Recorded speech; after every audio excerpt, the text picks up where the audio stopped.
E aí pessoal, tudo bem? Mais um vídeo da TV Coiote no ar. Hoje terça-feira, dia 9 de maio de 2023. E já estão se completando mais de 115 dias da prisão do ex-ministro da Justiça Anderson Torres. Ele está encarcerado no 4º Batalhão da Polícia Militar no Guará, uma região que fica a 15 quilômetros de Brasília. E essa prisão vem cada vez mais dominando a pauta na imprensa. Isso porque cresce a pressão para que o Anderson faça um acordo de delação premiada. Essa pressão vem dos seus familiares, essa pressão vem também a partir do seu estado de saúde. Ele vem apresentando um quadro depressivo bastante grave, está tomando mais de 8 comprimidos por dia. E vem, claro, do fato de que na semana passada, outros aliados muito próximos do Jair Bolsonaro, entre eles o ex-ajudante de ordens do Jair, o Mauro Cid, foram presos e eles eventualmente podem optar também por falarem o que sabem. Quem falar primeiro leva um acordo de delação e pode aliviar um pouco a própria situação. Bom, dada essa pressão toda, a gente tem o Anderson Torres hoje como um dos homens-bomba que podem implodir a situação jurídica do Jair. E a coisa da saúde dele vem acompanhada também de algumas críticas feitas por bolsonaristas, de parlamentares até militantes, de que o regime no qual o Anderson está sendo colocado, ele equivale a um regime de tortura, né?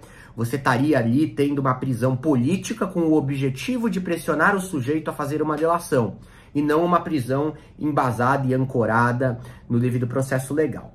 Essa tese, ela não se sustenta quando você confere, né, a determinação de preventiva do Anderson, da prisão preventiva. Você tem ali justificativas muito claras para o estabelecimento disso. Elas não fazem sentido quando você acompanha todas as informações que foram surgindo ao longo das últimas semanas, que só comprovaram ainda mais a participação do Anderson em crimes.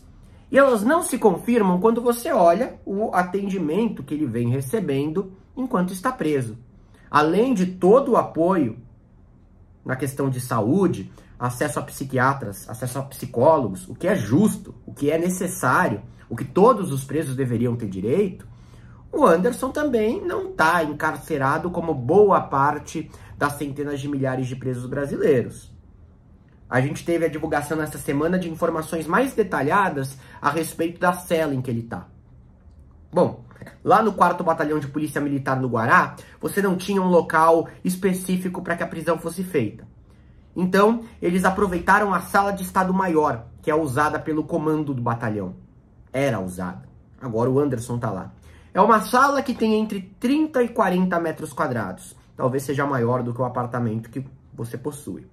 Ela tem um sofá, tem um assento rasgado, vamos ser justos, uma mesa com 4 cadeiras, um frigobar na antessala, um banheiro de cerca de 2, 3 metros quadrados, uma cama beliche, onde o Anderson dorme, 2 armários, um micro-ondas, onde ele pode esquentar refeições que são levadas pelos advogados e familiares, né? Isso foi aí um direito dado pela juíza em razão do seu estado de saúde, permitir que você tivesse a entrega de alimentos pelos visitantes e que ele pudesse esquentar quando achasse mais conveniente e deixar gelado também quando quisesse.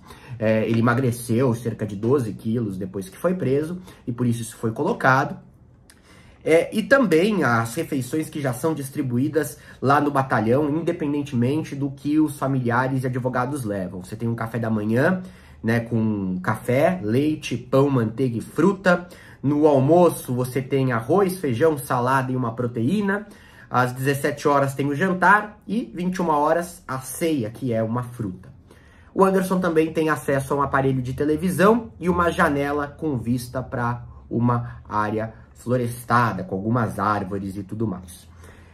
É uma cela de luxo quando você coloca diante as demais condições do sistema penitenciário brasileiro, a situação por que passam os demais presos aqui no Brasil, né? Não se compara, a gente tem situações de celas de 5 metros quadrados com 30 pessoas, a gente está falando de uma cela de 30 a 40 metros quadrados com uma única pessoa, e com acesso a todos esses benefícios. Aí muita gente se pergunta sobre por que o Anderson pode ter tudo isso, por que ele tem direito a isso. Gente, ele tem direito a ficar recolhido num quartel ou numa prisão especial antes de uma condenação definitiva, enquanto é uma prisão de caráter cautelar, no caso uma prisão preventiva, por ser um delegado da Polícia Federal. Anderson era delegado de carreira na PF antes de assumir o Ministério da Justiça do governo Bolsonaro, antes de assumir a Secretaria de Segurança Pública do governo do Distrito Federal do Ibanez Rocha. Então, isso está previsto, ele tem essa prerrogativa.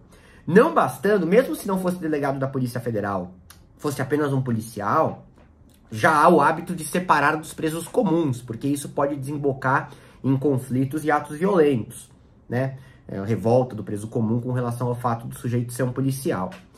Então é um direito dele e direitos existem para serem seguidos. A gente pode discutir se é um direito proporcional, se o tamanho de cela não é exacerbado demais, mas é um direito existindo, ele merece. Problema psiquiátrico? Tem acesso a alguns benefícios também. Tem acesso a psicólogo, a um regime diferente de visitação, tem acesso a alimentos. Não vamos questionar isso aqui. Não se questiona isso, né?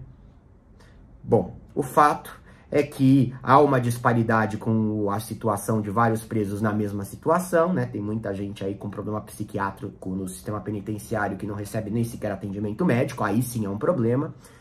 Só que o Anderson pode perder acesso a isso. Porque, como eu comentei em live ontem, a Polícia Federal, ela tá cada vez correndo mais rápido com a sindicância interna, que deve, primeiro, levar o Anderson a perder o seu salário como delegado, que ele está recebendo, né, um salário de cerca de 30 mil reais por mês, para posteriormente, não muito depois, isso pode acontecer em curtíssimo prazo, ele ser expulso da corporação. E com essa expulsão, ele perde essa prerrogativa. Ele não tem mais direito a essa cela especial. Continua podendo ficar separado dos demais presos por ter sido policial, mas sem esse benefício todo. E aí o que eu quero colocar para vocês é, se Anderson já se sente pressionado, desgastado com a situação que vive hoje, a coisa tende a piorar. Apesar de ter ali um problema psiquiátrico, apesar de você ter o sujeito tomando 8 medicamentos por dia, perdeu 12 quilos e tudo mais, eu não vou colocar isso mais em suspeita, porque o cara tá sendo entupido de remédios pesados, né? Que eu inclusive citei para vocês quais eram ontem. Então vamos colocar como uma verdade, sendo ou não, vamos deixar ali como um pressuposto. Ele passou por avaliações médicas e tudo mais. Ele vai continuar tendo acesso, possivelmente, a uma cela única, vai continuar tendo acesso ao recebimento de alimentos e a todo o atendimento médico necessário. Mas ele perde a mordomia que há aqui. A mordomia é o tamanho da cela, a mordomia ela é a estrutura dessa cela, a mordomia ela é a televisão, a mordomia ela é o frigobar. E isso pode fazer com que a pressão para que ele delate cresça ainda mais. Notem, não defendo de forma alguma a tese de que você deve restringir algo para um preso ou prender alguém, manter mais tempo preso, com o objetivo de pressionar por uma delação. Isso é uma modalidade de tortura. É uma modalidade de tortura psicológica, mas é uma modalidade de tortura que foi muito utilizada anos atrás, inclusive em casos da Operação Lava Jato a gente pôde assistir. Mas é um fato que ele tende a ter mais problemas e isso pesa na sua decisão de falar ou não falar. Prestou depoimento ontem, falou, eu adiantei para vocês, né, com reportagens que tinham sido publicadas na imprensa, o que ele diria. Disse que a operação da Polícia Rodoviária Federal que aconteceu no segundo turno da eleição do ano passado tinha como objetivo coibir a compra de votos. Não é uma explicação que faz sentido, veja a última live que eu fiz ontem. Agora, a coisa tá se agravando cada vez mais. Cada vez mais. Do depoimento ontem, o aparato de segurança que você tinha não se comparava com o aparato de segurança que você teve no mandado de busca e apreensão na casa do Jair. Isso mostra que os investigadores têm preocupação também com alguma reação externa, alguém tentando apagar o sujeito, alguém tentando tirar ele de lá, né? O núcleo bolsonarista está muito preocupado com a possibilidade dele falar alguma coisa. Muito preocupado. Eu vou seguir trazendo as atualizações para vocês. Novamente, a pauta policial protagoniza a pauta política. Isso virou algo bastante recorrente nos últimos anos todos. E nesse caso, gente, infelizmente é a prioridade, tá? É a prioridade. A gente tem que continuar tratando, comentando, criticando, elogiando as medidas do novo governo, na área econômica, na área de educação, na área de saúde, em todas as áreas. Só que quando o assunto foi uma tentativa de golpe de Estado, primeiro lugar, o mais importante, a gente precisa passar limpo tudo o que aconteceu. Senão a gente não consegue seguir em frente. Qualquer momento estou de volta. Você pode colaborar com o meu trabalho assinando o TV Coyote Play, em tvcoyoteplay.com. E até a próxima.